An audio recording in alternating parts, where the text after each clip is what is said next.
मैं आया हूँ दूर पहाड़ों में, जहाँ हवा भी अलग लगती है और हर एक रास्ता अपनी नई स्टोरी सुनाती है। लेकिन इस मोमेंट तक पहुँचने के पीछे भी एक जर्नी है।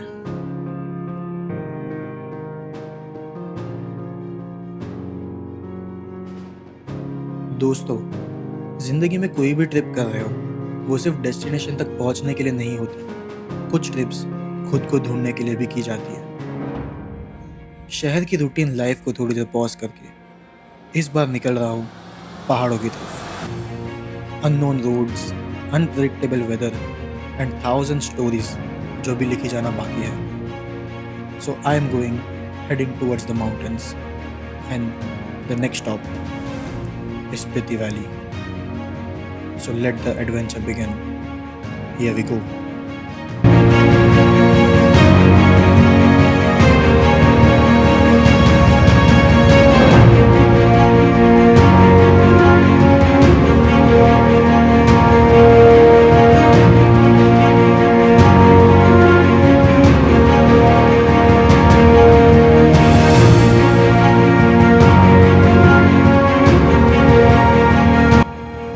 तो सफ़र कुछ ऐसा था कि हमें जाना था Mumbai to Delhi and then गरम दिल्ली से हम पहुंच गए ठंडे शिमला की वादियों में, जहां से आगे हमें जाना था टेम्पो ट्रैवलर में।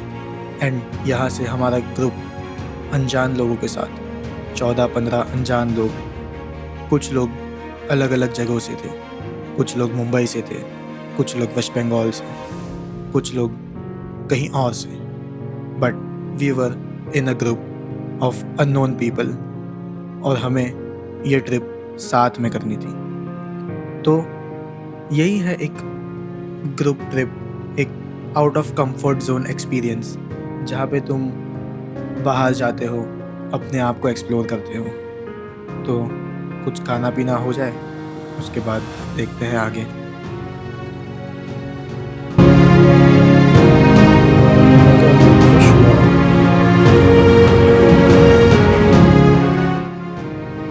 माइनस में टेम्परेचर्स, फ्रीजिंग नाइट्स और हर दिन सर्वाइवल का चैलेंज। फिर भी हिमाचल के कुछ जानवर हर सुबह एक नए वॉरियर की तरह उठते हैं। हिमालयन डॉग्स सिर्फ सर्वाइव नहीं करते, दे अडेप्ट। इनकी जो थिक फर की लेयर होती है, इनको एक्सट्रीम कोल्ड से प्रोटेक्ट करती है। ये अक्सर ग्रुप्स में रहते हैं ताकि बॉडी हीट मेंटेन कर सकें। और पहाड़ों में सर्वाइवल सिर्फ स्ट्रेंथ नहीं, कम्युनिटी से भी होता है। कई बार ट्रैवलर्स के लिए ये बस स्ट्रे डॉग्स होते हैं, लेकिन पहाड़ों पे ये साइलेंट गार्डियंस की तरह काम करते हैं। रोड पे साथ चलते हैं, रात को कैंप्स के पास रहते हैं और हमें प्रोटेक्ट करते हैं। सुबह की वो ठंडी हवा, हाथ में गर्म चाय और सामने ये पहाड़। सच बोलूं तो इस मोमेंट में लाइफ एकदम परफेक्ट लगती है। अभी हम लोग हैं यहाँ पे चिटकुल में। अभी हम लोग जा रहे हैं फोटो पॉइंट की ओर। इंडिया का लास्ट विलेज, जहाँ रोड्स ख़त्म होते हैं और नेचर अपनी असली कहानी शुरू करती है। वेलकम टू चिटकुल, एक ऐसी जगह जहाँ नेटवर्क वीक है लेकिन कनेक्शन बहुत ज़्यादा स्ट्रॉन्ग है। चिटकुल इंडिया और तिब्बत बॉर्डर के सिर्फ 45 से 90 किलोमीटर्स के डिस्टेंस पे है और ये समंदर लेवल से 11,000 फीट ऊपर है। इसलिए शायद हम इसे इंडिया का लास्ट विलेज भी कहते हैं। It is located at the end of the Biswa River Valley. ये जगह सिर्फ एक डेस्टिनेशन नहीं है, ये एक फीलिंग है। यहाँ की हवा अलग है, बहुत ठंडी, बहुत रॉ और बहुत ज़्यादा पीसफुल। चिटकुल पहुंचकर सबसे पहले जो फील होता है वो है साइलेंस। ऐसा साइलेंस जो शहर में कभी नहीं मिलता। ना लाउड हॉर्न्स, ना रश, ना स्पीड, सिर्फ नदी की आवाज़, विंड की ठंडी सांस और माउंटेन्स का हैवी प्रेजेंस। यहाँ के लोग बहुत टफ कंडीशंस में रहते हैं। विंटर में रोड कंडीशंस बहुत मुश्किल हो जाती है, ठंड बहुत बढ़ जाती है और लाइफ एक सीजनल रिदम पर चलना शुरू हो जाती है। यहाँ के लोग एग्रीकल्चर, स्मॉल टूरिज्म और लोकल लाइवस्टॉक्स पे ही डिपेंड करते हैं। अगर आप गौर से देखो तो यहाँ के घर जो होते हैं वो ट्रेडिशनल स्टोन्स या वुड के बने होते हैं ताकि घर के अंदर ठंड ना घुस पाए। हर चीज़ का कुछ ना कुछ पर्पस है, हर चीज़ बहुत प्रैक्टिकल होती है। चिटकुल में खड़े होकर ऐसा लगता है जैसे दुनिया थोड़ी देर के लिए रुक गई हो, और हम भी दुनिया के साथ थोड़ी देर के लिए यहाँ रुक गए हैं।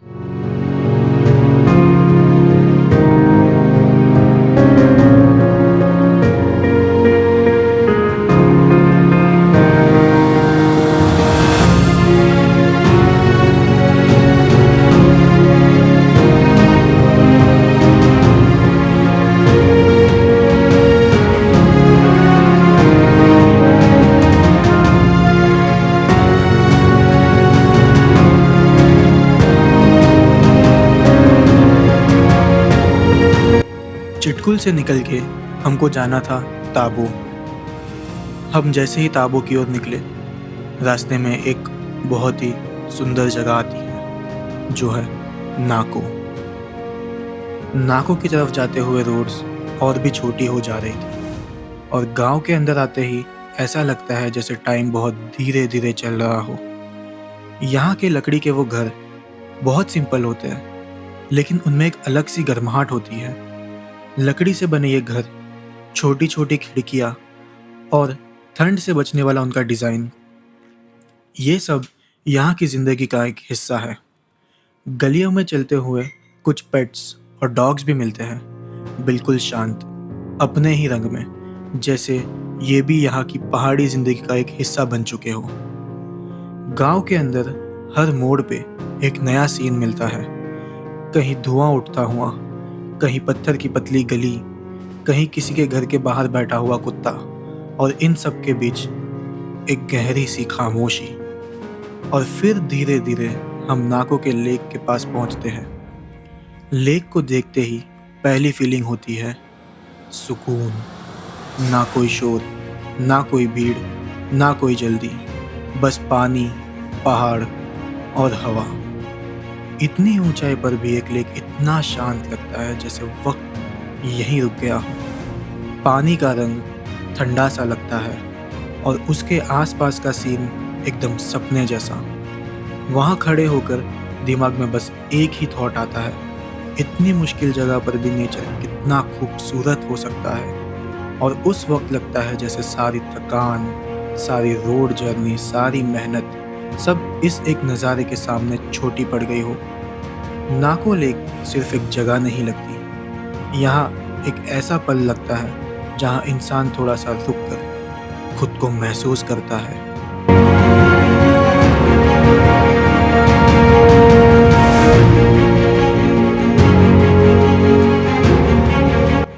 शाम होते होते हम ताबो पहुंच चुके थे।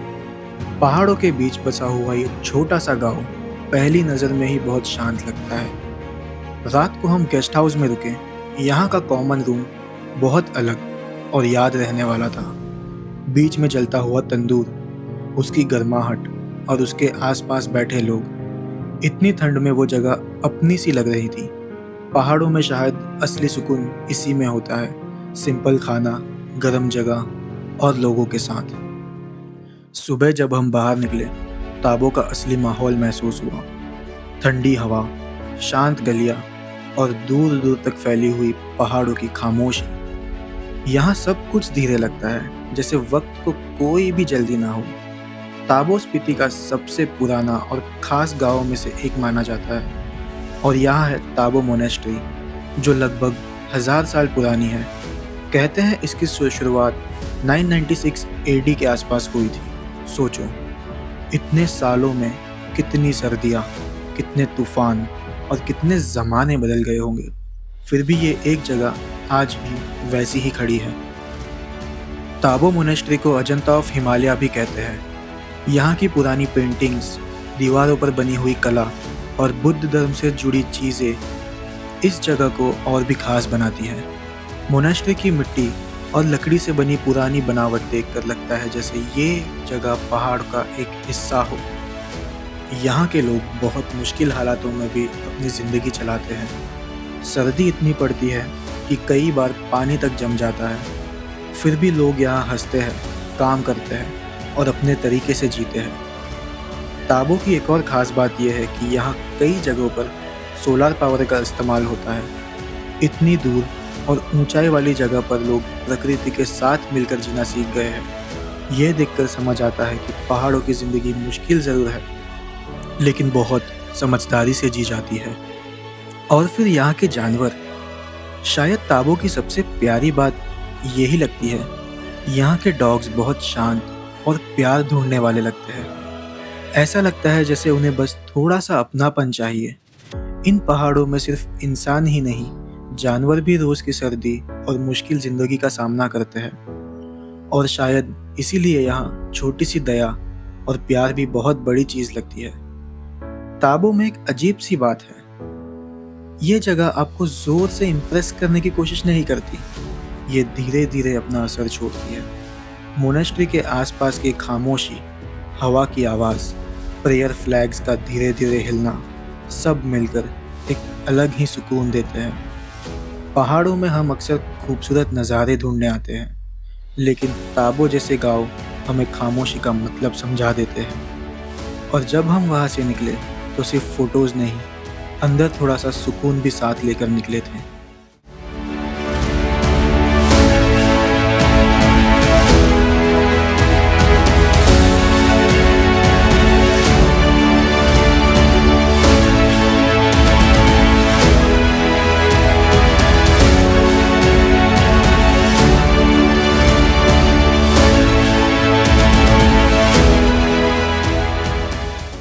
ये बंजर ज़मीन, ये ऊंचे ऊंचे पहाड़, और पहाड़ों से बीच में आता एक मीठा सा बहाव का शोर।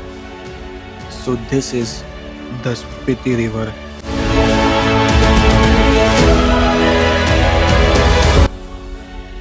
दूर से बस ये एक नदी लगती है, लेकिन पास जाकर इसका असली रूप समझ आता है। ठंडी हवा, तेज बहते पानी की आवाज़ और चारों तरफ फैली हुई पहाड़ों की दीवार, सब मिलकर सिर्फ एक अलग एहसास देती है। स्पीति रिवर इस सूखे, कठोर और ऊंचे इलाकों में जैसे जिंदगी की धड़कन है। सदियों से ये नदी इस वैली के बीच से बहते हुए यहाँ की ज़मीन, यहाँ के गांव, यहाँ के लोगों को जीवन को संभालते आई है। यहाँ खड़े होकर लगता है कि नेचर अपनी रफ्तार में चल रहा है, ना जल्दी, ना कोई शोर, ना कोई भीड़, बस पानी का बहना, हवा का चलना और पहाड़ों का शांत रहना। ये बहाव सुनते सुनते हमारा दिमाग और हमारा दिल सब कुछ मदहोश हो जाता है।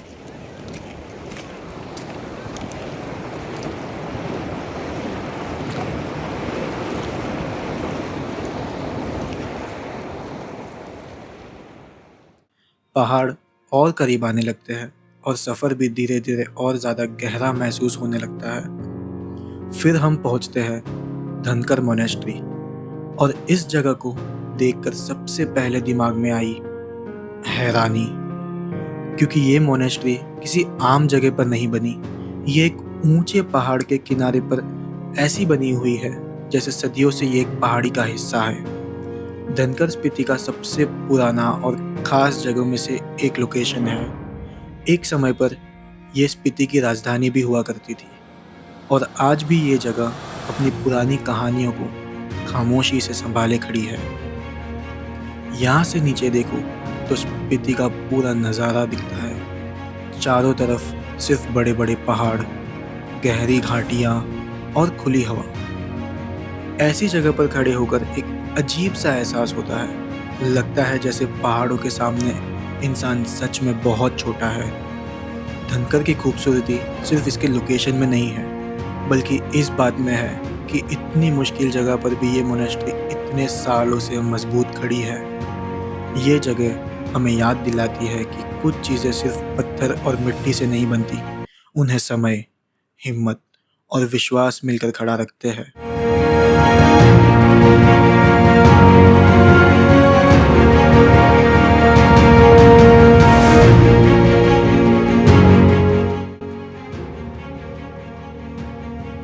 रात होते होते हम पहुंच गए थे काजा।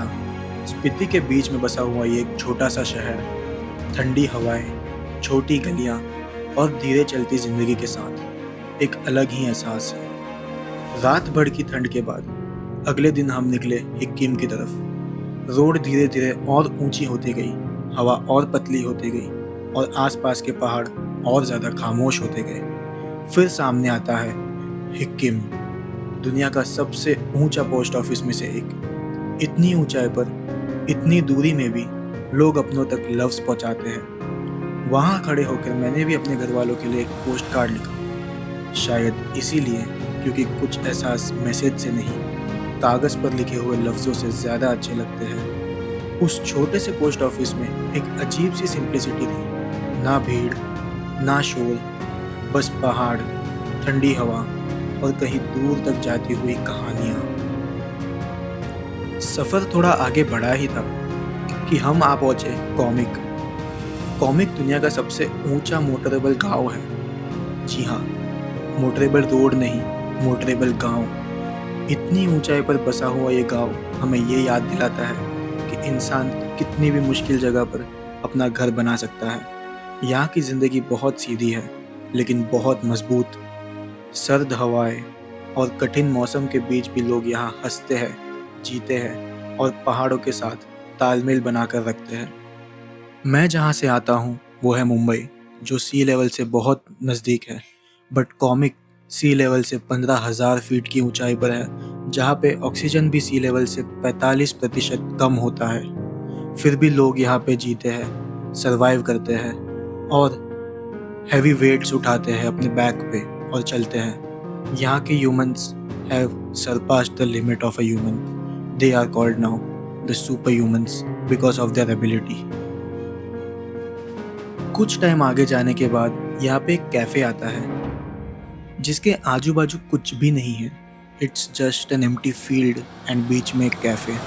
जी हाँ, ये है वर्ल्ड्स हाईएस्ट कैफ़े। एंड इसके अंदर का जो एम्बियंस है वो मैं आपको बोल के भी नहीं समझा सकता। You will never get this kind of experience anywhere else. Asia का सबसे ऊंचा सस्पेंशन ब्रिज, चीचम ब्रिज। इस ब्रिज पे खड़े होकर नीचे देखना ही एक अलग एहसास है। नीचे गहरी खाई, चारों तरफ बड़े बड़े पहाड़ और बीच में हवा में लटकता हुआ ये ब्रिज। कुछ पल के लिए इंसान बस चुप हो जाता है। इतनी ऊंचाई और इतने मुश्किल जगह पर ऐसा ब्रिज बनाना अपने आप में ही एक बड़ी बात है। पहाड़ों में हर चीज़ बनाना आसान नहीं होता। यहाँ एक छोटी सी रोड या ब्रिज के पीछे बहुत मेहनत और हिम्मत लगती है। लेकिन चीचम ब्रिज सिर्फ दो जगहों को नहीं जोड़ता, ये यहाँ के लोगों की जिंदगियों को जोड़ता है। पहले जिन गाँवों तक पहुँचना बहुत मुश्किल था, आज ये ब्रिज उनके सफ़र को आसान बनाता है। और शायद इसीलिए पहाड़ों में ऐसी जगह सिर्फ इंजीनियरिंग नहीं लगती, ये इंसान की सोच और हौसले की मिसाल लगती है। स्पीति की जर्नी का एक बहुत इम्पोर्टेंट स्टॉप है की मोनेस्ट्री। ये मोनेस्ट्री वैली के सबसे आइकॉनिक स्ट्रक्चर्स में से एक है। बहुत सालों पुरानी ये मोनेस्ट्री माउंटेन टॉप पर ऐसे बैठी हुई लगती है जैसे किसी ने पहाड़ के ऊपर एक स्पिरिचुअल फोर्ट्रेस बनाया हो। की मोनेस्ट्री सिर्फ आर्किटेक्चर नहीं है, ये एक लिविंग हेरिटेज है। यहाँ मॉन्क्स अभी भी रहते हैं, प्रेयर्स होती है और ओल्ड ट्रेडिशंस कंटिन्यू होते हैं। यहाँ पर एक स्कूल है, यहाँ पे मॉन्क्स क्रिकेट खेलते हैं और इतने प्यारे व्यूज़ मिलते हैं यहाँ पे। इसलिए ये जगह सिर्फ देखने लायक नहीं, महसूस करने लायक है। सुबह की रोशनी में ये की मोनेस्ट्री और ब्यूटीफुल लगती है। हवा तेज़ होती है पर मन अचानक से शांत हो जाता है। स्पीति में शायद ये कॉमन है, बाहर कितना भी हार्श हो, अंदर एक अजीब सा पीस आता है। आखिरी में हम पहुंचते हैं कल्पा, जिसका एटमॉस्फेयर स्पीति से बहुत अलग है। Kalpa is a very green place and it's very famous. यहाँ पे किन्नर कैलाश की स्नो कवर्ड पीक्स जब सनसेट में ग्लो करती है तब कल्पा एक स्पिरिचुअल फील देता है। लोकल्स यहाँ भी सिंपल लाइफ जीते हैं, सीजनल फार्मिंग और माउंटेन बेस्ड सर्वाइवल। कल्पा में खड़े होकर आसमान और माउंटेन को देखकर लगता है कि ये जर्नी का लास्ट चैप्टर नहीं, एक इमोशनल क्लोजर है। स्पीति ने हमें सिर्फ माउंटेन्स नहीं दिखाए, स्पीति ने हमें दिखाया कि इंसान कितनी मुश्किल जगह पर भी लाइफ बना सकता है। कैसे लोकल्स ठंड, एल्टीट्यूड और आइसोलेशन के बीच भी डिग्निटी के साथ रहते हैं। कैसे मोनेस्ट्रीज सेंचुरीज तक टिक सकती है और कैसे जानवर भी प्यार ढूंढते हैं। कैसे एक सफ़र जो शुरू में सिर्फ एडवेंचर लगता था वो धीरे धीरे एक इमोशनल लेसन बन जाता है। ये ट्रिप सिर्फ लोकेशंस का कलेक्शन नहीं था, ये एक कहानी थी, सर्वाइवल की, साइलेंस की और माउंटेन्स के साथ एक गहरे कनेक्शन की। और जब हम वापस आए तो हम सिर्फ मेमोरीज नहीं लेके आए, हम अपने अंदर थोड़ा स्पीति लेकर आए।